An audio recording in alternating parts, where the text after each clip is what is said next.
সাথীদেরকে এই মজমার মেম্বারের দিকে আমরা মোতাবজ্জি রাখবো।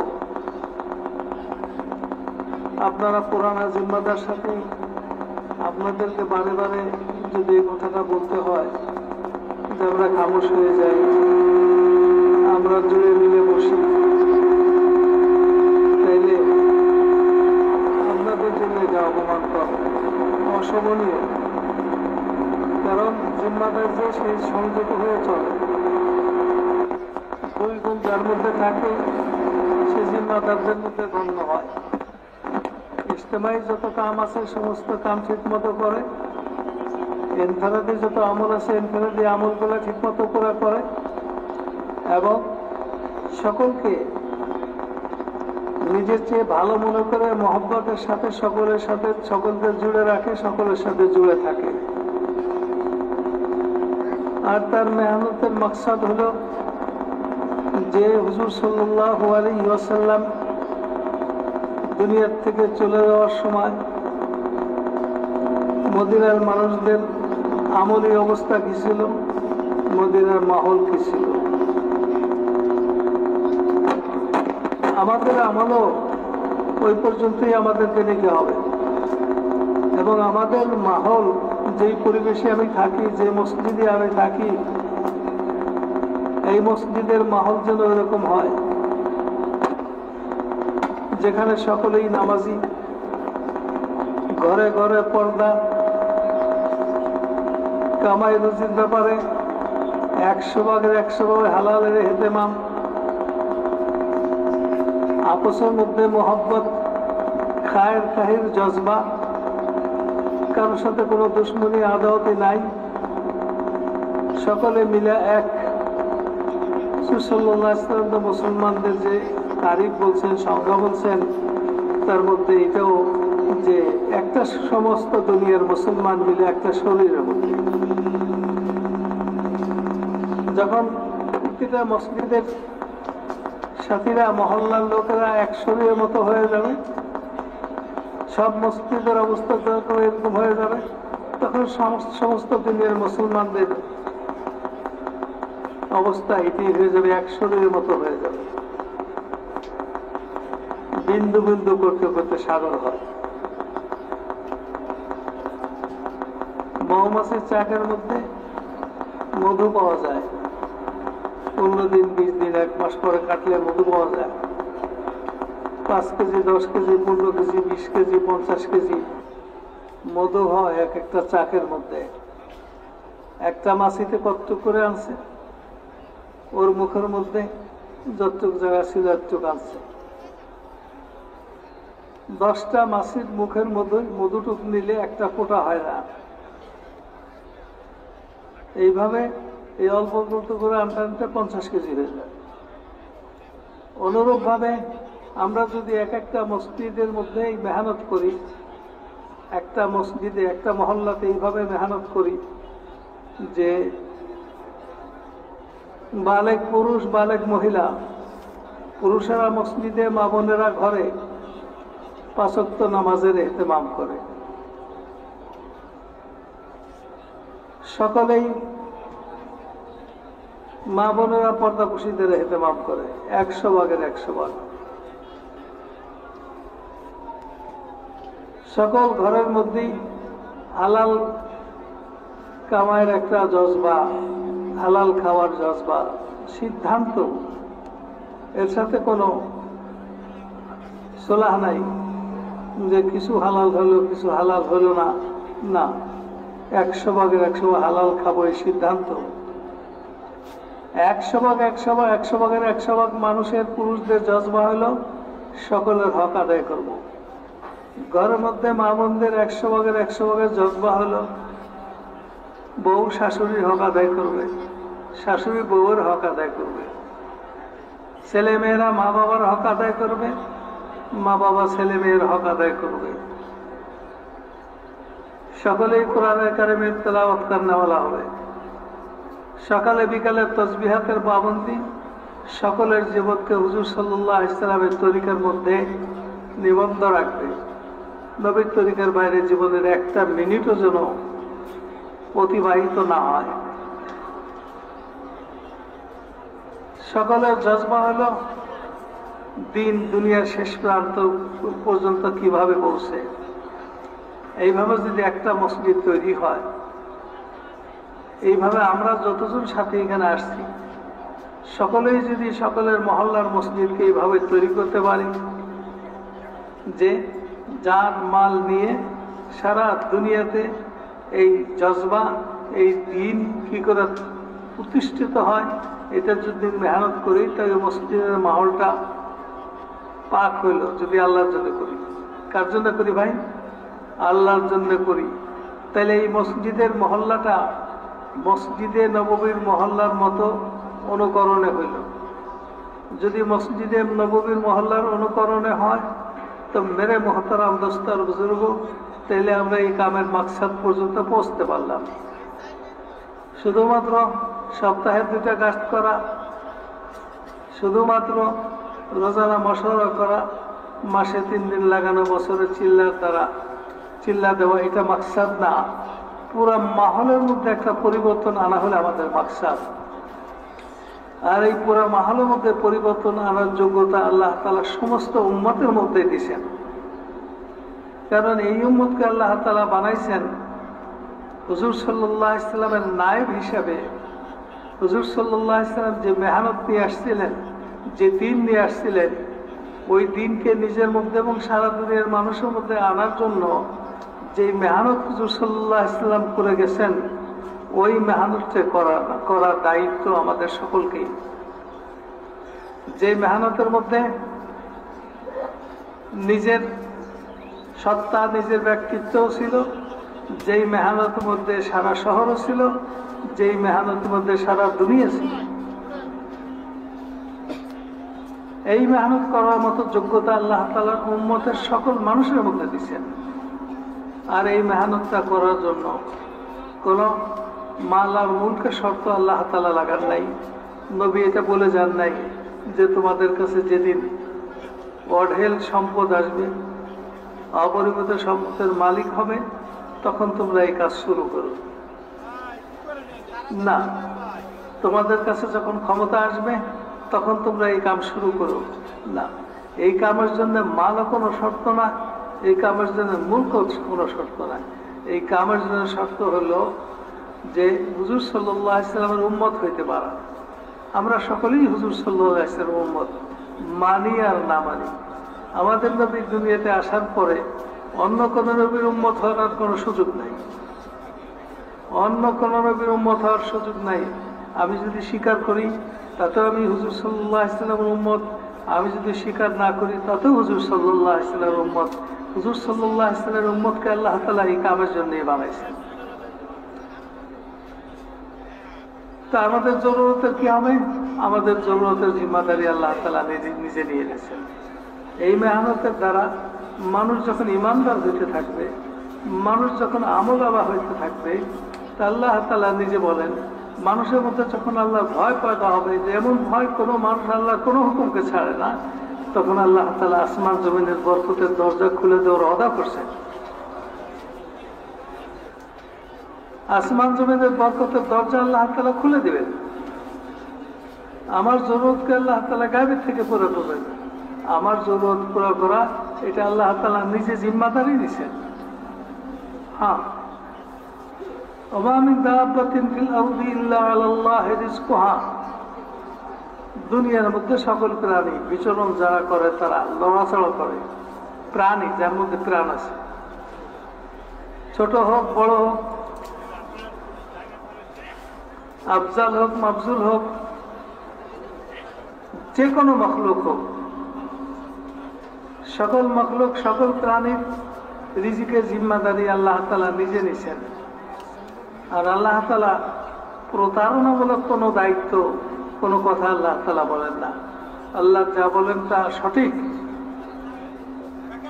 রিজিকের দায়িত্ব আল্লাহ তাআলা নিজে নিয়ে নিয়েছেন। রিজিক কাকে বলে? খাওয়া দাওয়া, ঘর বাড়ি, কাপড় চোপড়, বিয়ে শাদী, এই 4টা সমন্বয়ের নাম হলো রিজিক। এই দায়িত্ব আল্লাহ তাআলা নিছেন। আল্লাহর কাছ থেকে নেওয়ার জন্য মাধ্যম যেটা দিয়েছেন সেটা হলো দিন। বান্দা যখন দিনের উপরে চলতে থাকবে তখন আল্লাহ তাআলা তাদেরকে দিতে থাকবে। হ্যাঁ, নামাজ দিনের একটা অংশ, পরিপূর্ণ দিন না। এই নামাজ পড়তে থাকবে, আল্লাহ তাআলা তার রিজিকের মাসলা হল করতে থাকবেন। রোজা দিনের একটা অংশ, মানুষ রোজা রাখতে থাকবে, আল্লাহ তাআলা রিজিকের মধ্যে বরকত দিতে থাকবেন, বাড়াই দিতে থাকবেন। যাকাত দিনের একটা অংশ, ঠিক মতো হিসাব করে করে বান্দা যাকাত দিতে থাকবে, তার কাছে যে মাল ছিল ওই মালের হেফাজতের দায়িত্ব আল্লাহ তাআলা নিজে নিয়ে নেবেন। হজ দিনের একটা অংশ, যাদের উপর হজ ফরজ তারা যদি আল্লাহর জন্য হজ করে, নবীর তরিকা অনুযায়ী হজ করে, সালাম দিতে দিতে হজ করে, খানা খাওয়াইতে খাওয়াইতে হজ করে, মহব্বত সুলভ কথা বলতে বলতে হজ করে, ঝগড়াঝাটি না করে। আল্লাহ নবী বলেন যে সে আর জীবনে কোনোদিন গরিব হবে না। মেরে মুহতারাম দোস্তার বুজুর্গ, জরুরত পুরা করার দায়িত্ব আল্লাহ তাআলা নিছেন, কিন্তু আমলের মাধ্যমে। কিসের মাধ্যমে? আমলের মাধ্যমে। দাওয়াত ও তাবলীগের মেহনতের দ্বারা মাকসাদ হলো দুটো জিনিসকে প্রতিষ্ঠিত করা নিজের জীবনে এবং সারা দুনিয়ার মানুষের মধ্যে, ঈমান আর আমল। হযরত ইলিয়াস রাহমাতুল্লাহ আলাইহি বলতেন যে আমি একটা মেহনত শুরু করলাম আর মানুষের একটা নাম দিয়ে দিল তাবলীগ জামাত। আমার কাছে জিজ্ঞাসাও করলো না। যদি কেউ আমার কাছে জিজ্ঞেস করতো তাহলে আমি বলতাম যে এটা ঈমান আমলের তাহরিক, ঈমান আমলকে পুনর্জীবিত করার মেহনত। সব কিছু নির্ভর করতেছে ঈমান আর আমলের উপর। মানুষে অনেক কিছু বলে ফেলে, আবার ওইটাই চালু হয়ে যায় সমাজে। কি বলে? টঙ্গীর বিশ্ব ইজতেমা। এসে কাকরাইল থেকে মুরব্বীরা কোনোদিন এই নাম দিয়েছে যে টঙ্গীর বিশ্ব ইজতেমা? এই যে মানুষ একত্রিত হয়, আমাদের বড়রা কখনো কখনো দিন তারিখ দেয় একত্রিত হওয়ার জন্য। এটার মাকসাদ কি? একবার হাজী আব্দুল ওয়াহাব সাহেব রহমতুল্লাহ আলাইহি বলছিলেন যে হযরত ইলিয়াস রহমতুল্লাহ আলাইহি বলতেন, हमारा जमा होना बखेरने के लिए है, আমাদের একত্রিত হওয়াটা ছড়াই পড়ার জন্য। हमारा बखेरना फिर जमा होने के लिए, আমরা বিভিন্ন দিকে জামাত জামাত নিয়ে ছড়াই পড়বো। কেন ছড়াই পড়বো? আবার একত্রিত হওয়ার জন্য। হযরত ইলিয়াস রহমতুল্লাহ একত্রিত হওয়ার জন্য মাকসাদ তো এইটাই বলছিলেন। এখন আমরা শুরু করে দিছি ইজতেমা, বিশ্ব ইজতেমা, অনেক কিছু বলছে, বলে মানুষকে চাপাই দেয় মুরব্বীদের উপর। মুরব্বীরা কোনোদিন বলে নাই যে বিশ্ব ইজতেমা। মুরব্বীরা কি বলছেন? একটা জায়গায় একত্রিত হওয়ার তারিখ হইলে সাধ্যমতো কাকরাইল থেকে জামাত পাঠানো হয় যে আপনারা এলাকায় যান, বেশি থেকে বেশি মানুষ তশকিল করে ওই তারিখে নিয়ে আসেন, ওই তারিখে নিয়ে আসেন। আবার জেলায় জেলায় চিঠি দেয় মুরব্বীরা, আপনারা ঘরে ঘরে মেহনত করে বেশি বেশি জামাত বের হয় এটার জন্য চেষ্টা করেন। আবার কখনো কি বলে যে এই যে জমা হওয়ার তারিখ যেটা আছে কত জামাত দিবেন, কি বলে না, আজাইম নেয় না আমাদের কাছ থেকে। মাকসাদ হলো বেশির থেকে বেশি জামাত বের করা। কলম কই আল্লাহ ভারী মজমা দেখানো আমাদের মাকসাদ না। ভারী মজমা দেখানোর মাকসাদে যদি কেউ একত্রিত হয়, মেরে মোহতারাম দোস্ত আর বুজুর্গ, এটা যা কিছু হোক আর না হোক, অন্য কিছু হোক আর না হোক, দিন হবে না। দিন হবে না।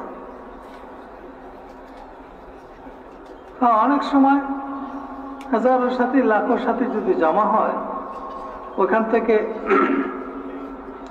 কিছু জামাত যদি আগের থেকে তৈরি থাকে, বাইরের থেকে জামাত এসে মেহনত করে তৈরি করুক অথবা এলাকার সাথীরা তৈরি করুক, এরা যখন ওই মজমার মধ্যে থাকে তখন নতুন নতুন কিছু মানুষের জজবা হয়। এক ভাই আর এক ভাইকে দেখে উৎসাহ পায়। এক ভাই যাইতেছে, তার একজন তারই আপন ভাই সেও আসছে, তার ছেলেকে দিয়ে আসছে। তো ওই লোকটা কি করে, ছেলেকে তশকিল করে, বাবা ওই তোমার চাচা যাইতেছে, যাও তুমিও 3টে চিল্লা দিয়ে আসো। কি বলেন, বলে না? তখন ভাতিজাও দেখে চাচার সাথে যাবো, কি অসুবিধা, চাচা তো আমাকে আদর করে। অনেক সময় ভাতিজা যাইতেছে, একজনে বলে যে ভাই আপনি একটু 3টা চিল্লা দিয়ে আসেন। তো আমার শরীরটা তো বেশি ভালো না, কেমনে যাব? ভাতিজা কি, চাচা আপনি আমার সাথে চলেন, আপনার কিচ্ছু করা লাগবে না, আপনার বিছনা মাথায় করে নেওয়া এটা আমার জিম্মায়, আপনার সমস্ত খেদমত আমার জিম্মায়, আপনার যা যা পছন্দ বলবেন আমি আপনার জন্য ব্যবস্থা করব, সুবিধা অসুবিধা বলবেন আমি আপনার সাথে আছি। তখন চাচার জন্য যাওয়াটা সহজ হয় না কঠিন হয়? সহজ হয়। একটু মজমা বড় হলে এরকম কিছু মানুষও নগদ পাওয়া যায়। তা আমাদেরকে কথাটা মনে রাখতে হবে, हमारा जमा होना बखेरने के लिए और बखेरना फिर जमा होने के लिए।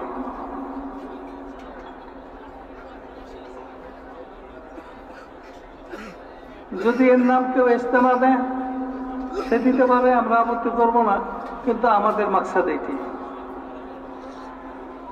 যে লক্ষ লক্ষ মানুষের মজমা হবে আর দেখা যাবে যে জামাত নাই, আমাদের মেহনতটা দ্বারা আমাদের কোনো আশার সঞ্চয় হবে না, বরং নিরাশাই বাড়বে। এই জন্য মেরে মহতারাম দোস্ত আর বুজুর্গ, আমি আপনাদের খেদমতে আবারও আরজ করি,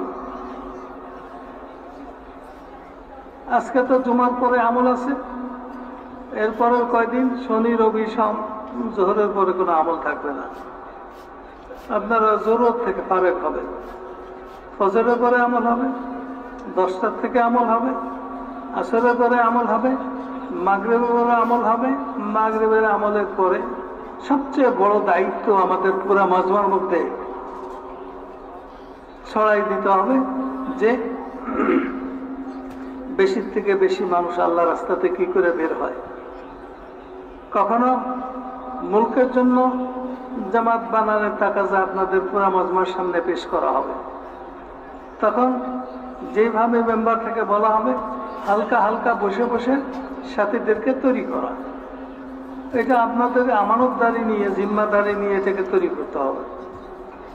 অনেক সময় আমরা ভালো ভালো সাথী দেই, কিন্তু ওনার এই বছরে চিল্লা নাই। তা আমাদের কাছে যেহেতু সাথীটা খুব গ্রহণযোগ্য, আমরা অতখানি চিন্তা ভাবনা না করে তাকে পাঠাই দিয়ে সমাদ করার জন্য, তখন ওইখানে অপরিচিত মানুষ তারা বলে যান উনি তো এখন যাইতে পারবে না চিল্লা না দিয়ে, কিন্তু অপরিচিত মানুষের সামনে লজ্জিত করে দেই, ওই ভাইকে লজ্জায় ফেলে দেই। এটা তো আমাদের জন্য সহজ ছিল যে ভাই আপনি জামাতে যাবেন, অসুবিধা নাই, তো আপনি এখন থেকে চিল্লাটা দিয়ে দেন, ওই কয়জন ওই 5 জন আজকে সোয়াদ হয়ে যাবে, আপনি চিল্লার পরে সোয়াদ হবে, তাতে ওনার সম্মানটা রক্ষা পাইল না নষ্ট হইল? রক্ষা পাইল, আমাদের সাথী, সে আমাদের ভাই। অনেক সময় আমরা সাথীকে তৈরি করে দেই, কিন্তু দেখা যায় যে 5 কামের মধ্যে দুর্বলতা আছে। দৈনিক 2.5 ঘন্টার জায়গায় 2 ঘন্টা দেয়, 1 ঘন্টা দেয়, আধা ঘন্টা দেয়, বাকি সব মেহনত খুব ভালো করে। কিন্তু আমাদের বড়রা এটার মধ্যে একমত হয়েছেন 5 কামের মধ্যে সামান্য দুর্বলতা থাকলে ওনাকে এই মুহূর্তে পাঠানো যাবে না। এই কথাটা যদি কাকরালে যাওয়ার পরে যদি মুরব্বীদের সামনে যখন টাকা পয়সা জমা দিয়ে দেশটা এবার সময় দাঁড়ায় আর মুরব্বীরা জিজ্ঞেস করে যে 5 কাম ঠিক মতো কে করে, তখন তো আমার ওই বলতে বাধ্য হবেন, মিথ্যা কথা বলবেন না, হুজুর আমি তো 1 ঘন্টা দেখছি, 2.5 ঘন্টা দেই না। তখন যদি মুরব্বীরা মানা করে দেয়, ওই ভাই লজ্জিত হবেন না আনন্দিত হবেন? এই লজ্জায় কে ফেললো? আমরা এই যে এখান থেকে যারা জামাত বানাবো তারা। ওই ভাইকে লজ্জায় ফেললাম না, তাকে দিয়ে 2 মাস 3 মাস যাব 2.5 ঘন্টা পুরা করাই, তারপরে বিদেশের জন্য পাঠাই। এরকম কিছু শারায়েত আছে যে শারায়েত পুরা করে আমরা জামাত বানাবো। যেদিন ফয়সালা হবে যে কালকে অমুক নিঃশ্বাসের পরে বিদেশি জামাত, বিদেশের জন্য জামাত বানানোর তরগিব হবে, ওই দিন রাত্রে সকল জিম্মাদার সাথী 2-4 রাকাত নামাজ পড়ি। বিশেষ করে ওই জেলার বিদেশি জামাত বানানোর জন্য যে একটা অস্থায়ী জামাত আছে, তারা আল্লাহর কাছে কাঁদি যে আল্লাহ তুমি সবচেয়ে ভালো জানো কার মধ্যে যোগ্যতা আছে, হইতে পারে সে হিম্মত করতে পারতেছে না কিন্তু যোগ্যতা আছে, তুমি তার দিলটাকে তৈরি করে দাও। মেরে মোহতারাম দোস্ত বুজুর্গ, ওই ভিক্ষুক যখন ভিক্ষা করতে যায় তখনও মানুষের কাছে চাইতে চাইতে যায়, যখন ফিরে আসে তখনও কি করে? মানুষের কাছে চাইতে চাইতে ফিরে আসে। মেরে মোহতারাম দোস্ত বুজুর্গ, আমরা তো ভিক্ষু করছি এও অধম। আমাদের প্রতিটা মুহূর্ত আল্লাহর কাছে চাইতে চাইতেই, প্রতিটা কামের শুরুতে শেষে আল্লাহ তাআলার কাছে চাইতে চাইতেই করতে হবে, দোয়ার মাধ্যমে করতে হবে। দোয়ার মাধ্যমে যদি আমরা করতে থাকি, মেরে মোহতারাম দোস্ত বুজুর্গ, সব কামের মধ্যে আল্লাহ তাআলা আমার সাথে থাকবেন। কারণ দোয়ার দ্বারা বান্দা আল্লাহ তাআলাকে স্মরণ করে আল্লাহর কাছে চায়। বান্দা যখন আল্লাহকে স্মরণ করে তখন আল্লাহ তাআলা বান্দার সাথে হয়ে যায়। এজন্য কালকে যারা মশরতে প্রত্যেক ক্ষেত্র থেকে যাওয়ার কথা ছিল, হয়তো বা গেছেনও, ওইখানে মাওলানা জুবায়ের সাহেব শেষে একটা কথা বলছেন, সেটা হলো দোয়ার এহতেমামকে বাড়ানো। কিভাবে? প্রতিটা ক্ষেত্রের মধ্যে 2 জন 3 জন 4 জন সাথী দিয়ে দোয়ার জামাত বসায় দেওয়া, যে তারা যেন 24 ঘন্টা পালাক্রমে দোয়ার মধ্যে, দোয়া আমলের মধ্যে মশগুল থাকে। কারণ আজকাল তো মানুষ বিল্ডিং এর মধ্যে নিরাপদ না, থানার হাজত ঘরেও নিরাপদ না, জেলখানাও নিরাপদ না, মাঝে মাঝে লাশ পাওয়া যায়। আর আমাদের কিন্তু কোনো ঘেরাও নাই উপরে। এখনো তো সব জায়গায় সাথীরা যার যার মতো করে সামিয়ানা টানাইতে পারে নাই। মাসের সময় দেখলাম কিছু জায়গা খালি আছে, হয়তো বা ভরে যাবে।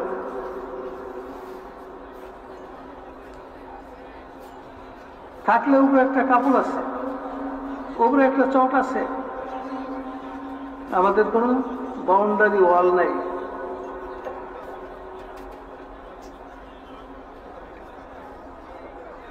আমি আমার মহল্লার কয়জনকে চিনি, আমার মহল্লার বাইরের কাউকে চিনি না।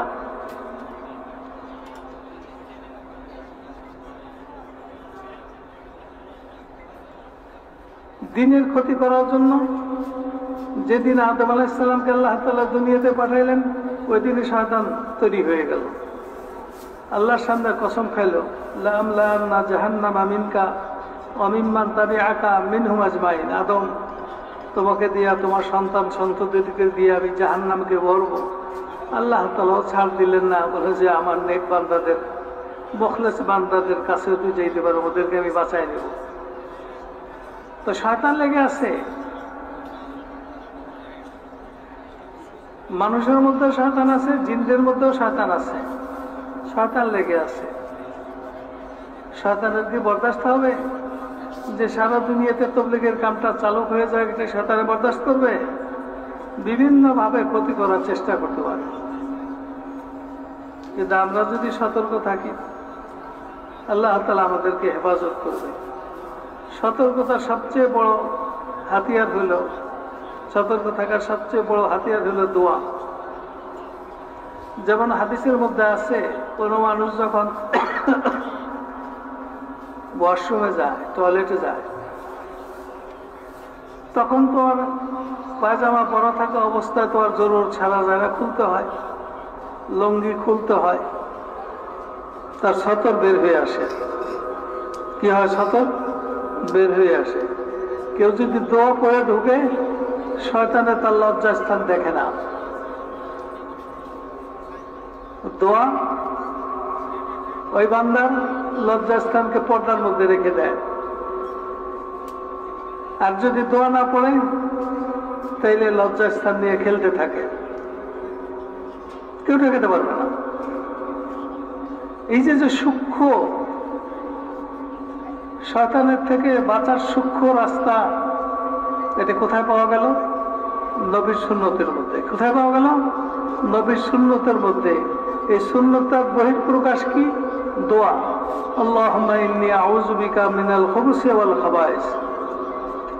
তো মেরে মুহতারাম দোস্ত আর বুজুর্গ, আমাদেরকে তো শয়তানের হাত থেকে, এই মানবরূপী শয়তান আর জিনরূপী শয়তান, এদের হাত থেকে বাঁচতে হবে। সবচেয়ে বড় হাতিয়ার হলো দোয়া, এবং এর উপরে ইকিন করতে হবে। এই জন্যেই কালকে মৌলানা জুবাইর সাহেব বলছেন যে আমরা প্রত্যেকটা খিত্তার মধ্যে একটা জিকিরের জামাত বানাই। কারণ যে আল্লাহকে, যে আল্লাহর জিকিরের মধ্যে যারা থাকে, আল্লাহ তাআলা তাদের সাথে থাকে। ওয়া আনা মাআহু ইজা যাকারানি। আল্লাহ নিজে বলেন যে আমি তার ওই বান্দার সাথে হয়ে যাই যে আমার জিকির করে, যে আমার কি করে? জিকির করে। আল্লাহ আমাদের সাথে থাকবেন।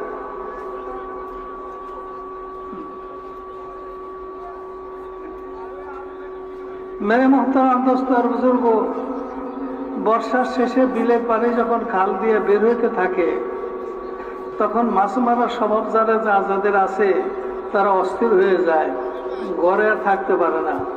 কেউ জাল নিয়ে, কেউ পলো নিয়ে, কেউ জুতি নিয়ে, কেউ কোষ নিয়ে তারা বের হয়ে পড়ে। কিছু মানুষ, আল্লাহর কিছু দুশমন, টঙ্গের মাঠের সাথে একত্রিত হইলে ওদের রক্ত দেখার নেশা চড়ে। কারণ এই ময়দানে তারা অনেকবারই রক্ত ছড়াইছে, রক্ত দেখার নেশা চড়ে। আমাদেরকে কথা মনে রাখতে হবে। সুতরাং আমাদের হেফাজত করা লাগবে। এক হলো দোয়ার মাধ্যমে, জিকির দোয়ার মাধ্যমে, আর একটা হলো চোখান্ন থাকার মাধ্যমে। হ্যাঁ, কোন অপরিচিত মানুষ যদি আশেপাশে দেখি, তারা জিজ্ঞেস করবে, ভাই আপনি কোন জেলা, কোন থানার, অমুক থানার, কোন ইউনিয়নের, অমুক ইউনিয়নের, ভাই আপনার ইউনিয়নের কাছে যান। আমি তাকে হয়তো চিনি না, কিন্তু যে ইউনিয়নের নাম বলছে ওই ইউনিয়নের সাথীরা তো তাকে চিনবে, যদি সত্যিকারে ওই ইউনিয়নের হয়ে থাকে। যদি আমরা এভাবে সতর্ক থাকি, তাহলে দেখবেন যে ওরা কাছে আসতে সাহস পাবে না।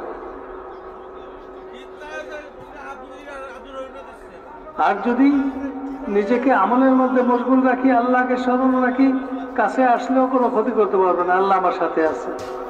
কাছে আসলেও কোনো ক্ষতি করতে পারবে না, আল্লাহ আমার সাথে আছে। হ্যাঁ,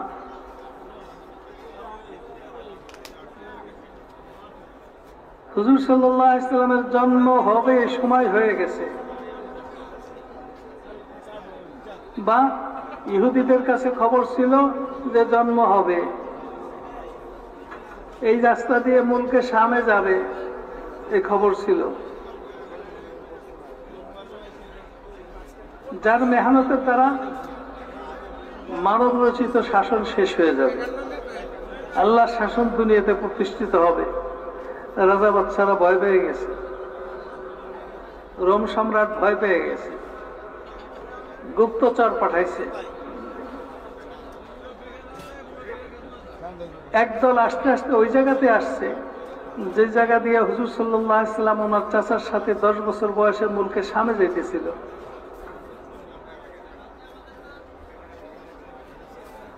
তো তারা বিভিন্ন আলামত গুনে বাইসে ওই জায়গাতেই আসছে। তো এখানকার এক পাদ্রী, খ্রিস্টান ধর্মযাজক, সে নবীকে দেখে চিনে ফেলেছে। সে দেখতেছে যেখান দিয়ে এই লোকটা, এই বাচ্চাটা যায়, পাথরগুলা তাকে সিজদা করে, গাছপালা তাকে সিজদা করে। ওই কাফেলা ঠেকাইল, বলল যে এই ছেলেটার গার্জিয়ানকে সকলেই ওনার চাচা আবু তালেবের দিকে দেখাই দিল, আবু তালেবের কাছে দেখাই দিল। উনি যে আবু তালেবকে কসম দিল যে একে নিয়ে আপনি শাম যাবেন না, ওইখানে ইহুদিদের কাছে খবর হয়ে গেছে যে ওনার জন্ম হয়ে গেছে, ওনাকে মেরে ফেলবে। কারণ তারা তো লুটেপুটে খাইতেছিল মানব রচিত শাসনের মাধ্যমে, কিন্তু নবী মুহাম্মদ সাল্লাল্লাহু আলাইহি সাল্লাম যখন দুনিয়াতে আসবে, আল্লাহর শাসন দুনিয়াতে কায়েম হবে, যেখানে কোনো নাইনসাফি থাকবে না, জুলুম থাকবে না, মিথ্যা থাকবে না, কেউ কারো ক্ষতি করবে না। লম্বা ঘটনা, উনি তাদেরকে খানা খাওয়াইলেন। হুজুর সাল্লাল্লাহু আলাইহি সাল্লামের চাচা ওনাকে ফিরাই দিলেন। হ্যাঁ, ওই রাহেব কিছু হালুয়া বানাই দিল, কিছু পনির বানাই দিল, বরফি বলতে পারেন, পথে খাওয়ার জন্য। তো ওই 8 জন আসছিল, তাদের কিনা ওই রাহেব ধর্মযাজক বসলো, বৈশা বললো যে তোমরা কেন আসছো? বলে যে আখিরে নবীর জন্ম হয়ে গেছে, সে শাম যাইতেছে এই মুহূর্তে, আমরা তার তালাশে বের হয়েছি, মানে তাকে কতল করে দিল। ওই রাহেব বলল, আচ্ছা তোমরা বলো তো, আল্লাহ যদি কোনো কিছু করার ফয়সালা করে থাকেন, তোমরা কি ওই ফয়সালাকে রোধ করতে পারবা? তখন মাথা নত করে ফেলছে যে না, তা পারা যাবে না। এই কথাটা তাদের মধ্যে এত ধাক্কা লাগলো যে মুহূর্তের মধ্যে তারা ইহুদি ধর্ম ছেড়ে, তখনও তো ইসলাম শুরু হয়নি, ওই খ্রিস্টান ধর্ম অন্তর্ভুক্ত হয়ে ওই ধর্মযাজকের সাথে থেকে ইবাদত বন্দেগী উপাসনার মধ্যে মশগুল হয়ে গেল। তো মেরে মোহতারাম দোস্তর বুজুর্গ, নবীকে কতল করার এরাদা নিয়ে যারা আসছিল, এখনো নবী হন নাই, শুধু আল্লাহর বড়ের আলোচনার মাধ্যমে তাদের পরিবর্তন হয়ে গেছে। তারা ওই হিংসা, বিদ্বেষ, দুশ্মনী অন্তর থেকে দূর করে দিছে। এই জন্য মেরে মোহতারাম দোস্তর বুজুর্গ, আমরা যদি এখানে এমন পরিবেশের সৃষ্টি করতে পারি, যেই পরিবেশ আমাদের সকলের ভিতর থেকে আস্তে আস্তে আমাদেরকে তৈরি করবে যে বাকি জিন্দিগি আল্লাহর হুকুম নবীর তৈরি করে চলবো, তাহলে ইনশাআল্লাহ কেউ যদি অন্য কোনো এরাদাতে এখানে এসে যায়, তারও পরিবর্তন হয়ে যাবে, আমলের দ্বারা পরিবর্তন হবে, মাহলের দ্বারা পরিবর্তন হবে। কিন্তু আমরা কখনোই দুশ্মন থেকে আশঙ্কা মুক্ত না, আমরা সবসময় আশঙ্কার মধ্যেই আছি। কারণ আদম আলাইহিস সালামও আশঙ্কা মুক্ত ছিলেন না, হুজুর সাল্লাল্লাহু আলাইহি সাল্লামও আশঙ্কা মুক্ত ছিলেন না। এক জায়গাতে সফরে রাত্রি এসে তো হুজুর সাল্লাল্লাহু আলাইহি সাল্লামের কেন যেন অস্থির লাগতেছিল, তো বললেন যে কে আছে একটু পাহারাদারি করতে পারে? কতক্ষণ পরে পায়ের আওয়াজ শোনা গেল। জিজ্ঞেস করলো কে? হুজুর সাল্লাল্লাহু আলাইহি সাল্লামের মামু হযরত সাদ বিন আবি ওয়াক্কাস রাদিয়াল্লাহু তাআলা আনহু। উনি বললেন যে সাদ। জবাব দিলেন। নবীজি বড় খুশি হয়ে গেল। এই পাহারার ব্যবস্থা করা যেটা, এটা সুন্নতের অন্তর্ভুক্ত, এটা বাইরের কোনো কিছু না। আর এই পাহারার ব্যাপারে বড় সুসংবাদ আছে। যেই দিয়ে চোখ ঘুমকে বাদ দিয়া খোলা রেখে পাহারাদারি করবে, সেই চোখ দুটো জান্নাতে যাবে। সে চোখ দুটো কি যাবে? জান্নাতে যাবে। এর অর্থ এই না যে চোখ দুটাকে জান্নাতে পাঠাই দেবে, মানুষটা খারাপ আমল ভালো ছিল না এই জন্য মানুষটাকে জাহান্নামে দেবে, এরকম না। ওই চোখওয়ালাকেই জান্নাতে দিয়ে দেবে। এই জন্য আমরা নিজেদের মধ্যে জিকিরেরও ব্যবস্থা করবো, পাহারারও ব্যবস্থা করবো। আর আমার কারণে মজমান একটা সময় যেন 1 মিনিট সময় নষ্ট না হয়। কখন থেকে আমল শুরু হবে এটা আমরা সকলেই জানা আছে এবং আলোচনাও হইল। প্রত্যেকটা আমলের শুরু হওয়ার আগে আমি আমাকে তৈরি করে বসে যাব। তৈরি করে কি করব, বসে যাব। তাইলে কি সময় নষ্ট হবে? 15 মিনিট পর্যন্ত আসেন আসেন বসেন বসেন, লড়াচড়া করেন না, কথাবার্তা বলেন না, আওয়াজ না করে এগুলো বলতে হবে নাকি? কেন আমাদেরকে বলতে হবে? আমরা এটা ইজতেমার সময় যখন সাধারণ মানুষের সমাবেশ হয় তখন হলো একটা ভিন্ন কথা, কিন্তু পুরানাদের মজমার মধ্যে তো এটা আশা করা যায় না যে পুরানাদেরকে বলতে হবে জরুরত থেকে ফারাক হয়ে তাড়াতাড়ি চলে আসি, এখনই জামাত শুরু হবে। নামাজের এহতেমাম তো নামাজের আগের থেকেই করতে হবে, বয়ানের এহতেমাম বয়ানের আগের থেকেই করতে হবে। আগের থেকে যদি এহতেমাম করে মনটা তৈরি হয়, মন তৈরি হইলে কথা অন্তরে বসে, অন্তরে কথা বসার জায়গা হয়।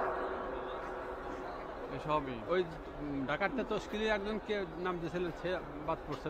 তারপর আমরা 3টা আমলের মধ্যে আমাদের সময়টাকে পার করব। একটা হলো ইজতেমাই আমল, বয়ান বলেন, মুযাকারা বলেন, তশকিল বলেন, যাই বলেন, মেম্বার থেকে যেটা হবে।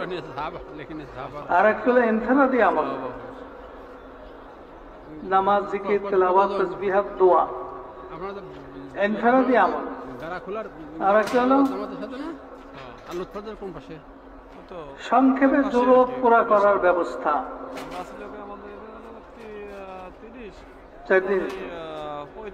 জরুরত যত সংক্ষেপে পুরা করা যায়, জরুরত যত সংক্ষেপে পুরা করতে পারবো তত আমাদের সময়ের মধ্যে বরকত হবে। ঘন ঘন স্টেজে যাওয়া লাগবে না।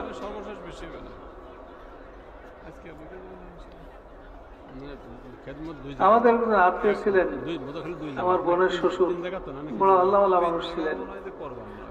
উনি ইজতেমাতে আসছেন, আমরা ওনাকে দেখছি তখন 76-77 বছর বয়স হয়ে যাবে।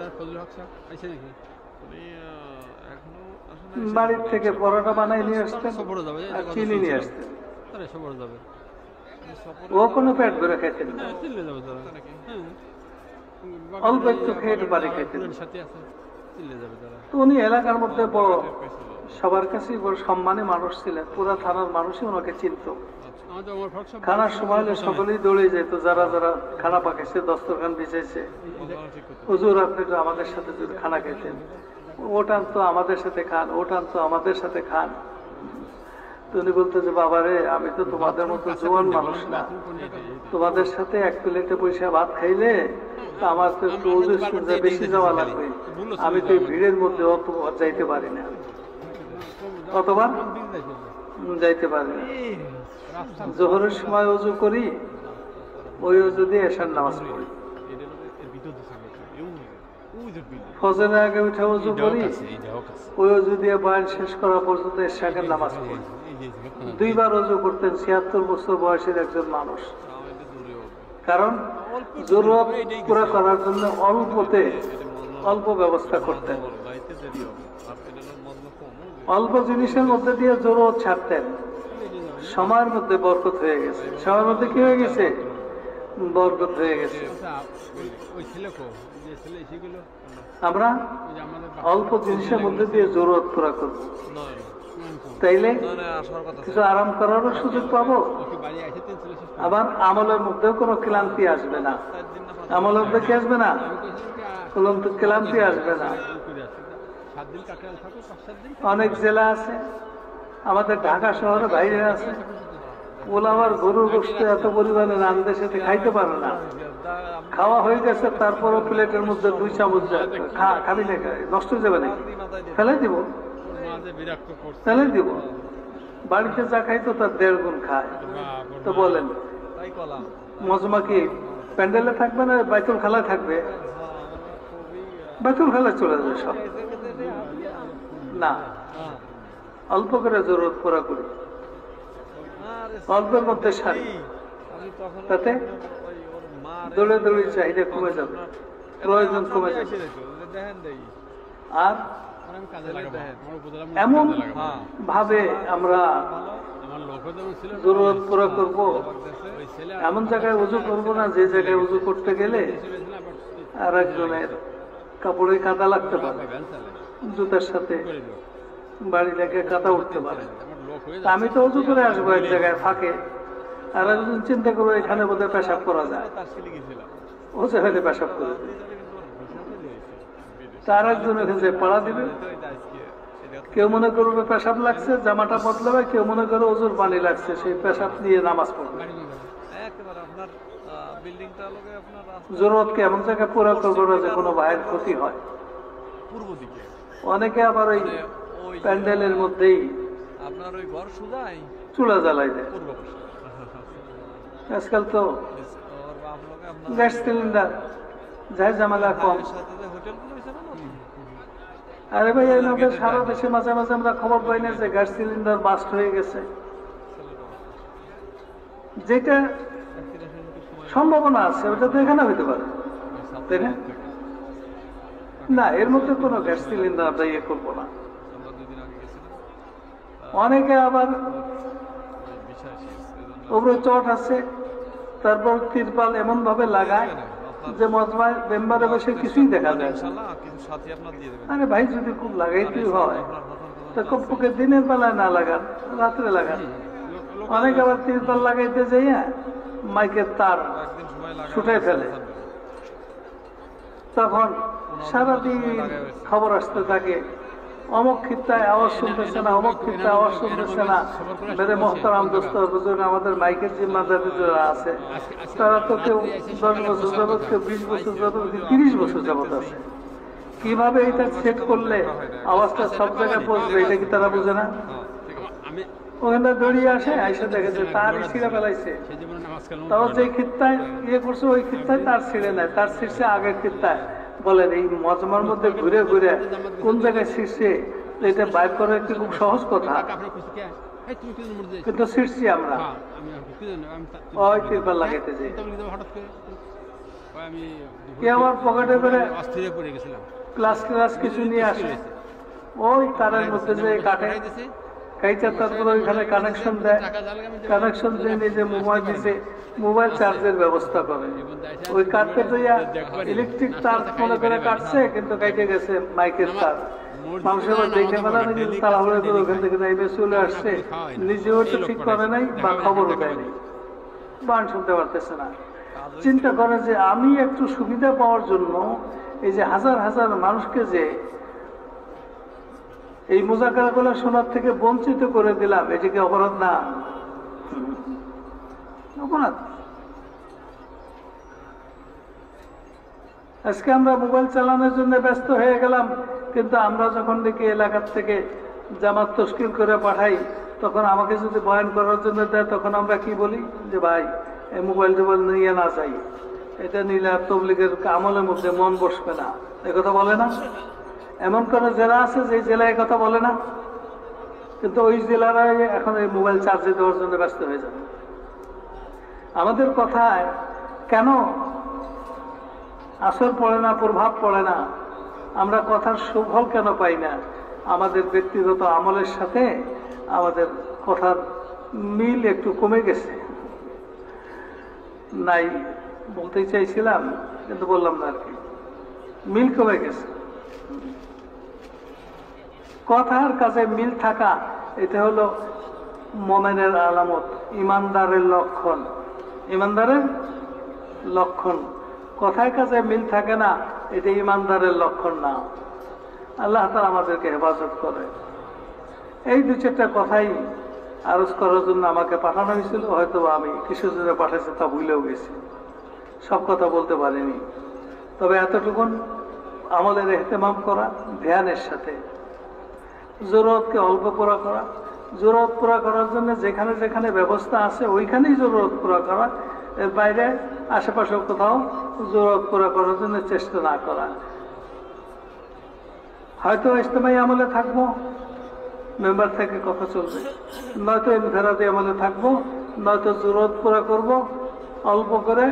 গাফলাতের মধ্যে যদি না থাকি, হযরত জি এনামুল হাসান রহমতুল্লাহ বলতেন যে এই উম্মতের সবচেয়ে বড় গুনাহ হলো গাফেল হয়ে যাওয়া। আল্লাহ তাআলা আমাদের সকলকে গাফলাতি থেকে হেফাজত করেন এবং নিজেরা চোখান্ন থাকবো যে শয়তানের যেন বড় কোনো সুবিধা না পেয়ে যায়। আল্লাহ তাআলা আমাদের সকলকে হেফাজত করে, আল্লাহ তাআলা কামকে হেফাজত করে, আল্লাহ তাআলা কাম কর্মওয়ালাদেরকে হেফাজত করে, আল্লাহ তাআলা এই কামকে এবং কাম করানোয়ালাদেরকে হেফাজত করে সারা দুনিয়াতে এই কাম নিয়ে সফর করার জন্য তৌফিক দিয়ে দেয়। ঠিক আছে ভাই?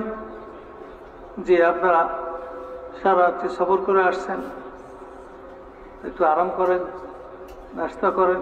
9:30 আগেই, 9:15 মধ্যেই আমরা এই মেম্বারের কাছে কাছে বসে যাব। প্রত্যেক জেলা কাগজের সরজনের সাথে ঠিক রাখবো, তার কাছে যে কাগজগুলো থাকার কথা কাগজগুলো দিয়ে রাখবো, যাতে করে যে জেলা ডাকে সাথে সাথে এসে হাজির থাকতে পারে। সুবহানাল্লাহ ওয়া বিহামদিহি সুবহানাকাল্লাহুম্মা ওয়া বিহামদিকা আশহাদু আল্লা ইলাহা ইল্লা আনতা আস্তাগফিরুকা ওয়া আতুবু ইলাইক।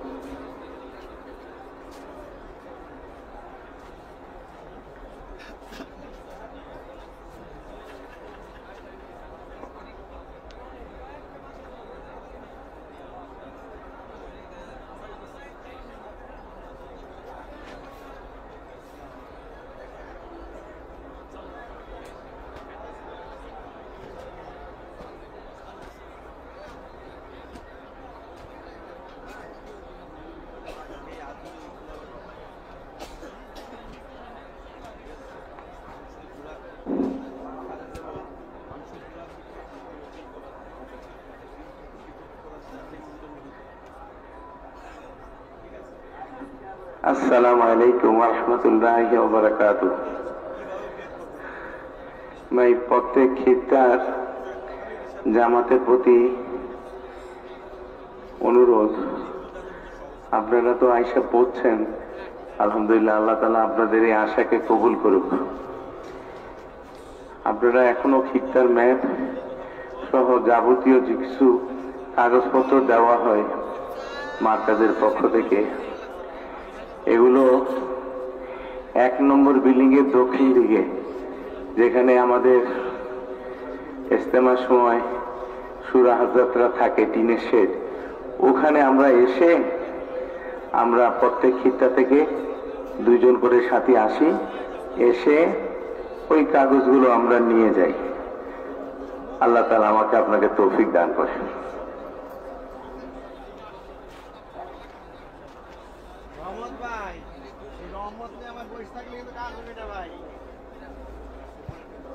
ইনশাআল্লাহ জুমা থেকে বড় জামাতেই আমাদের নামাজ হবে। জুমাতে তো আমাদের ইনশাআল্লাহ মজমা ভরে যাবে, তবুও সাথীরা কয়েকটা জিনিস খেয়াল রাখবো। মুকাদ্দিরদের যে জামাত বানানো আসে তারা চৌকান্না থাকবো। প্রতি ওয়াক্তে মিম্বর থেকে কেবলমাত্র আওয়াজ দেওয়া হবে, বাকি